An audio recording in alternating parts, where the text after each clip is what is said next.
बिस्मिल्लाहिर्रहमानिर्रहीम। अस्सलाम वालेकुम। मैं हूं मोहम्मद समीर और मेरे साथ मौजूद हैं मियां उमर इनाम साहब। उमर इनाम साहब से हम जानने की कोशिश करेंगे कि आज एक बार फिर रियासत ने ये ऐलान किया है, DGISPR की जानिब से ये ऐलान किया गया है, हुकूमत की जानिब से ये ऐलान किया गया है कि रियासत मुखालिफ अनासर जो बैरून मुल्क से ऑपरेट हो रहे हैं उनके ख़िलाफ़ अब रियासत एक्शन में आएगी, उनके ख़िलाफ़ कार्रवाइयाँ की जाएंगी और जिन ममालिक से ऑपरेट किया जा रहा है ऐसे अनासर को, उनको भी कहा गया है कि ऐसे अनासर के ख़िलाफ़ कार्रवाइयाँ करें। तो उमर इनाम साहब, सबसे पहले तो बहुत शुक्रिया। बहुत शुक्रिया ज़मीर। उमर इनाम साहब, आप सारी सूरत हाल आपके सामने है। हामिद मीर से लेकर आप गुल बुखारी तक चले जाएं, जितने भी रियासत मुखालिफ अनासर हैं जो बैरून मुल्क बैठे हुए हैं या पाकिस्तान में हैं, वो पाकिस्तान की ISI को, पाकिस्तान की फ़ौज को, पाकिस्तान के रियासती इदारों को और ख़ास तौर पर पाकिस्तान को जो बदनाम कर रहे हैं, जिस तरीके से ख़ास मुहिम चलाई जा रही है, अब रियासत कह रही है कि हम इनके खिलाफ एक्शन लेंगे। आपको लगता है कि एक्शन होगा? ज़मीर, बहुत शुक्रिया। ये एक इंतहाई सख्त सवाल है आपकी तरफ से और इसका तल्ख जवाब जो है, मुझे नहीं पता था कि इस इंटरव्यू के शुरू में आप कौन सा सवाल करने लगे हैं। ये जो रियासत का लफ्ज़ हम इस्तेमाल करते हैं ख़ुसूसी तौर पर, जैसे आज अभी आपने कहा कि रियासत ने कहा, यानी DGISPR ने कहा, एस्टेब्लिशमेंट का कहना है कि वो जी भारत से जो लोग ऑपरेट हो रहे हैं डायरेक्टली इनडायरेक्टली उनके खिलाफ एक्शन लिया जाएगा, या पाकिस्तान से बाहर जहां लोग बैठे हुए हैं पाकिस्तान के खिलाफ कर रहे हैं। इंतहाई माजरत के साथ ये दोनों बातें आप जज्बात की हद तक तो बहुत अच्छी हैं। मैं नारा लगा दूं, देखें जी DGISPR ने कह दिया है कि हिला के रख देंगे, भारत से जो लोग ऑपरेट हो रहे हैं उनके पड़खचे उड़ा देंगे। वजह से कुछ लोग यूट्यूब के वो थंबनेल पे लगाते हैं कि मैं क्या मत ढा दी, इस तरह की लंका ढा दी, पड़खचे उड़ा दिए, फट पड़े DGISPR। ये सारी चीज़ें ठीक हैं, लेकिन हकीकत यह है कि आज से 3 साल पहले उस वक्त के DGISPR आसिफ गफूर साहब ने एक प्रेस कॉन्फ्रेंस में, जिसमें उनके दोस्त हामिद मीर साहब फ्रंट रो में बैठे थे, उसके साथ सलीम साफ़ी बैठे थे और उसके साथ सारी लंबी कतार थी सारे 2 नंबर साफ़ियों की। और उस वक्त उनको जब चाय भी पिलाई जाती थी, अलग टेबल्स पे लेके जाया भी जाता था। उस वक्त आसिफ गफूर साहब ने वो जो प्रोजेक्टर होता है बड़ा, उसके ऊपर एक खाका दिखाया था, ब्रीफिंग दी थी, एक पूरा सर्कल बनाया हुआ था कि देखिए यहाँ से यहाँ निकल जाएं, यहाँ से यहाँ निकल जाएं, इसको इससे पैसे मिलते हैं, इसको इससे और उसमें मतीउल्लाह जान का अकाउंट था। मुझे बताएं, अगर मतीउल्लाह जान गद्दार था 3 साल पहले, तो रियासत क्या छोले बेच रही है? जिसको आप रियासत कहते हैं, बड़ा जेन्युइन सवाल है आपका, जिसको आप रियासत, मैं रियासत बहुत बड़ा एक इकाई होती है। रियासत में हुकूमत भी आती है, जुडिशरी भी आती है, पार्लियामेंट भी आती है। आप एस्टेब्लिशमेंट कहें उसको। एस्टेब्लिशमेंट ने उस वक्त कहा कि जी मतीउल्लाह जान गद्दार है। मैं उसकी ट्वीट से लगता है कि वो गद्दार है। जिस तरीके की वो चीज़ें करता है, वो ट्वीट्स करता है, वो प्रोग्राम्स करता है, नैरेटिव सेट करता है। लेकिन मुझे बताएं कि रियासत क्या कर रही है? पिछले 3 साल में कहा गया जी PTM को सपोर्ट किया जा रहा है बाहर से। PTM वाले तो सारे घूम रहे हैं वैसे आज़ाद, फंडिंग दी जा रही है, जी, फंडिंग पकड़ ली है हमने, उसके सारा नेटवर्क पकड़ लिया, इधर का बंदा उधर मिल गया, पूरे सर्कल्स बनाए गए। असल में ये सारी चीज़ें जो है ना सर, ये मैं तो इस वक्त उनको खराज तहसीन पेश करूँगा जब ये कोई चीज़ पकड़ लें, कोई कर लें। असद तूर के घर में कोई पता नहीं उनका मामला था आपसी, किसी ने घुस के मारा है, इनके ऊपर इल्ज़ाम लगाए और इनसे बंदे नहीं पकड़े गए आज तक। भाई अगर असद तूर के घर कोई और घुसा है और उसने असद तूर को मारा है और असद तूर ने इल्ज़ाम पाकिस्तान की सुप्रीम एजेंसी पर लगा दिया, तो पकड़ना चाहिए था मियां साहब। ये और दूसरी बात, सॉरी इंतहाई माजरत, ये भारत वाला तो ये चक्कर जो है कि जी भारत से ऑपरेट हो रहे हैं, भारत से तो आपने कहा था PTM और मतीउल्लाह जान भी ऑपरेट हो रहे हैं, तो मतीउल्लाह जान तो वैसे ही घूम रहे, उसके ऊपर कौन से आपने मुकदमात करवाए अपनी इन्फॉर्मेशन की बुनियाद पर। दूसरी बात जो आपने कहा कि जी बैरून मुल्क बैठे हुए जो पाकिस्तानी भगोड़े पाकिस्तान के खिलाफ एक्शन कर रहे हैं, उनमें सरे फहरिस्त 2 लोग हैं। एक वकास गुराया है, एक ताहा सिद्दीकी है और एक गुल बुखारी है। ये 3 लोग हैं। मेरी इत्तलात ये हैं कि जो है ना अपना वकास गुराया, वो इस वक्त स्वीडन में है, ओके, ताहा सिद्दीकी फ्रांस में है और गुल बुखारी अमेरिका में है। आप भाईजान कुछ भी नहीं कर सकते, कुछ भी नहीं कर सकते। अब क्या कहेंगे स्वीडन को कि ये बंदा हमारे खिलाफ बोल रहा है, ये उठा के हमें दे दें? वो दे देंगे।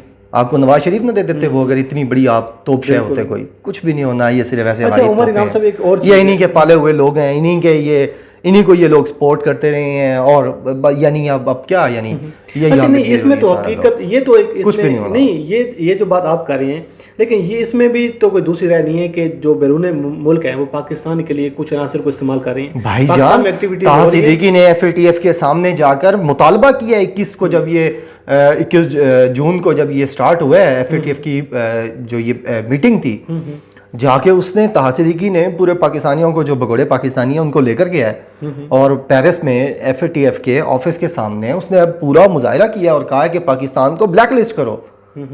ये तो मुहिम तो चल रही है। वकास गुराया क्या कर रहा है? वकास गुराया जो है वो कभी फैज़ हमीद की घर की बातें, कभी आसिफ गफूर के घर की बातें, कभी आर्मी चीफ के घर की बातें।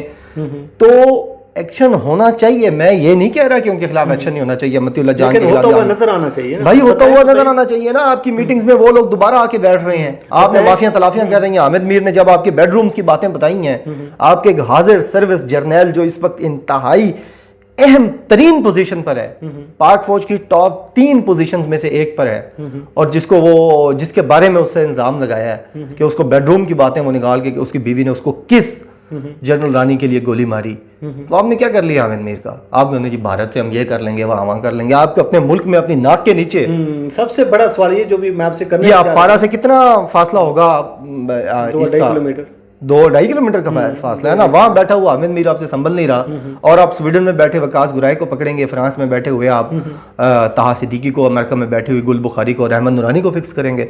ये सिर्फ आप जैसे और मेरे जैसे लोगों को जज्बाती करने की बात है। जो आपने बात की हामिद मीर वाली, ये एक सवाल उठाया जा रहा है, बड़ा जेन्युइन आपने सवाल उठाया कि भाई जो लोग पाकिस्तान में बैठे हुए हैं, जो आपके एक्सेस में हैं, उनके खिलाफ तो आप कार्रवाई कुछ नहीं कर रहे हैं। आप रिश्तेदारियां निभा रहे हैं। अख्तर महंगल, आपको याद होगा कितनी सख्त तकरीर की थी अख्तर महंगल ने कराची जलसे में, जब उसने कहा था कि हमारी औरतों को बेवा पाकिस्तान की फौज ने किया, इंडिया की फौज ने नहीं किया। आपको याद होगा आज दिन तक अख्तर महंगल के खिलाफ कोई कार्रवाई नहीं की। वो एक है क्या नाम है उसका, वो जो मोटा सा है यार, उसमें PDM में मौलवी साहब कराची में शाह अहमद नूरानी साहब का बेटा, शाह अहमद नूरानी साहब का बेटा है जो शाहंस नूरानी है या अहमद नूरानी है, वो उसने बलूचिस्तान आजाद बलूचिस्तान का नाम ने क्या कर लिया है। तो आज फिर DGIS कह रहे हैं कि नौजवान जो हैं वो इस हवाले से साथ दें, पाकिस्तान का जो पॉजिटिव इमेज है, यानी वो आपको ही कह रहे हैं ना आप इसी तरह वीडियोस बनाते रहे, आप कहें जी DGIS प्यार फरिश्ता है जनाब, उसने तो बहुत अच्छी बातें कर दी हैं, बस वो पाकिस्तान तो बस अब जन्नत बन जाएगा DGIS प्यार के आज के बयान के बाद। और फिर आप ट्वीट्स करें, आप फेसबुक पे लगाएं, आप यानी सपोर्ट करते हैं, आप पॉजिटिव नैरेटिव देते रहें और वो अंदर से रिश्तेदारियां निभाते रहें। आपको नहीं लगता मियां साहब जो बात आप करें कि रियासत जो है, जिसको हम एस्टेब्लिशमेंट कहते हैं, रियासत चलो नहीं कहते, वो इन अनासर के थ्रू मतलब कार्रवाई ना करके अपने जो इमेज है वो खराब कर रही है? उमर इनाम सपोर्टर था आज से 2 साल पहले तक, 8 से 1.5 साल पहले तक। मैं इतनी तल्ख गुफ्तगू शायद कभी भी ना करता, और ये मैं नहीं कर रहा, ये पूरा पाकिस्तान कर रहा है। ये रियलिटी है, ये रियलिटी है। आप ट्विटर पे जाके देख लें, आप अपनी सपोर्ट को खो रहे हैं। आपने 90 उमर इनाम साहब जो बात आप कर रहे हैं, अगर आप पाकिस्तान के हवाले से जब बात करें तो नवाज शरीफ ने जो ज़बान इस्तेमाल की चीफ ऑफ आर्मी स्टाफ के हवाले से, DGIS के हवाले से कि 2018 का जो इंतखाब है वो आर्मी चीफ ने और DGIS ने मिलकर चुराया है, उसके बाद मोहम्मद जुबैर से मुलाकातें भी होती हैं, तो फिर ये सवाल तो उठेंगे ना, ये तो हकाइक है। और मुलाकातें देखिए, मुलाकात होना मसला नहीं है, आप भी कर सकते हैं। यानी आप ज़मीर साहब आप भी चाहते हैं कि आर्मी चीफ से मेरे आपने मिलना है किसी सिलसिले में, तो आप भी मिल सकते हैं। यानी आपकी भी पहुंच है ना, आप भी मिल सकते हैं, हमारे सारे दोस्त मिल सकते हैं। लेकिन मसला ये है कि वो मुलाकात पब्लिक होनी चाहिए। वो मुलाकात पब्लिक, आप कौन सा कोई यूरेनियम की अफजूदगी के जो फार्मूले देने गए थे एक दूसरे को, या आप बताने गए थे कि वो जो एटॉमिक न्यूक्लियर आपके एसिड्स हैं वो आप बावलपुर से निकाल के सरगोदा में रख दें, कोई इस तरह की बात करने गए थे? आप भीख मांगने गए थे NRO की? नहीं मियां साहब, और उसको पब्लिक नहीं किया गया। और जब तो जेन्युइन है ना कि असदुर अगर गद्दार है तो बताएं कि गद्दार है, अगर हामिद मीर गद्दार है तो बताएं, आप अदालतों में जाएं, फांसियां लगाएं, फांसी लगा दें। अगर नवाज शरीफ गद्दार है तो बता दें कि यार कम से कम कौम को ये तो बताएं कि कौन वफादार है, कौन गद्दार है। एक लम्हे अगला गद्दार हो जाता है, दूसरे साल वो वफादार हो जाता है। ये सवाल तो उठेंगे ना मियां साहब। और मोहम्मद जुबैर की जब 2 मुलाकातें वहाँ पे हुई तो उस बारे में कोई गुफ्तगू नहीं हुई, किसी को बताया नहीं गया। कोई भाई आपको, आपकी क्या ज़रूरत है किसी से मिलने की? और अगर मिल रहे हैं आप, यानी आप कहते हैं मैंने प्राइम मिनिस्टर से इजाज़त ली थी या प्राइम मिनिस्टर के नोटिस में था जब आप मोहम्मद ज़ुबैर को घर बुला के मुलाकातें कर रहे थे और खाने खिला रहे थे, तो आपको बताना चाहिए था। फिर अगर आपने नहीं बताया, आपने उस वक्त बताया जब बात किसी और तरफ से खुली, तो आपने प्रोग्राम करके अपने एक हवलदार एंकर को कॉल की उसके प्रोग्राम में और खबर ब्रेक कर दी, और उसके बाद फिर मुलाकात की आपने मोहम्मद ज़ुबैर से। ये जो इस्लामाबाद क्लब की खबर आ रही है कि संडे वाले दिन, संडे ब्रंच के हवाले से, कि दोबारा फैमिलीज को आप बिठा के आप मुलाकातें भी कर रहे हैं, आप अपने स्कोर्स भी सेटल कर रहे हैं, आप अपना सारा निज़ाम चला रहे हैं, और जो हम जैसे हैं हमें आप कह रहे हैं कि जी मैं इंडिया को भी अब उड़ा के रख देंगे जी, जो पैसे ले रहे हैं हमें पता चल गया है। भाई आपको पता चल गया, आपको 3 साल पहले पता चल गया था जब आसिफ गफूर साहब वो सर्कल हमें दिखाते होते थे और खुश करते होते थे पीटीएम के हवाले से। हाँ, तो पीटीएम का वो जो है उसका सरबराह मोहसिन दावड़ है, मंजूर पश्तीन है, बाकी सारे लोग हैं, वो अली वजीर है, सारे सारे घूम रहे हैं, आज़ाद घूम रहे हैं, आपसे और मुझसे ज़्यादा आज़ाद हैं वो, और हमसे ज़्यादा करीब हैं। हाँ, हमसे ज़्यादा करीब भी हैं। मियाँ उमर इनाम साहब बहुत शुक्रिया, और बिल्कुल जेन्युइन ये सवाल है, ये आपका अपना ये हक है, आप इख्तलाफ भी कर सकते हैं, आप इत्तेफाक भी कर सकते हैं, लेकिन जो असल हकाइक हैं आप उनसे नजरें नहीं चुरा सकते। कि इसमें कोई शक नहीं है कि ऐसे अनासर के ख़िलाफ़ जो पाकिस्तान को बदनाम करने की कोशिश कर रहे हैं, जो रियासत मुखालिफ एजेंडे में मुलविस हैं, उनको सज़ा दी जानी चाहिए, उनके खिलाफ कार्रवाई ज़रूर होनी चाहिए, लेकिन